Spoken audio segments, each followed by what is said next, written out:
we are at the stage where I think at least in the UK, project controls is everywhere.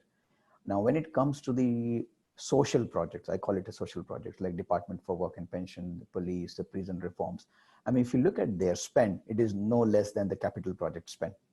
So when it's a spend, when it is really a project to do some transformation in one function or other function, theoretically, they can apply project controls there.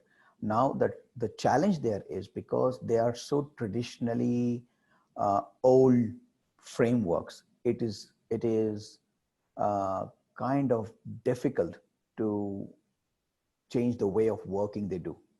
And because there is a bureaucracy involved in it, it makes your job a little bit more difficult. So I'm not being critical of the governments or the ways of working of our bureaucracy, but it is more challenging to change the approach in a public sector than the private sector because of the obvious reasons.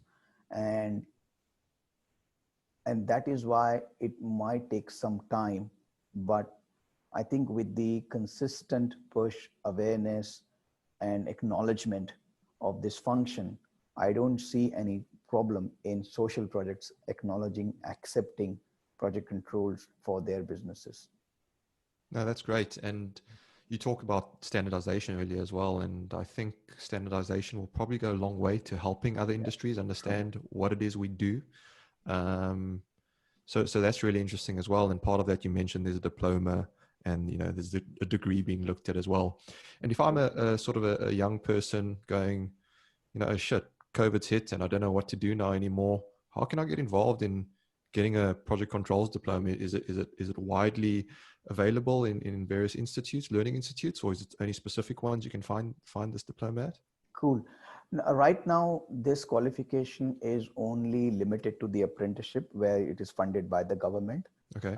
And the employers. But very soon, we as a business are going to roll out this qualification for general audience, maybe by end of this year.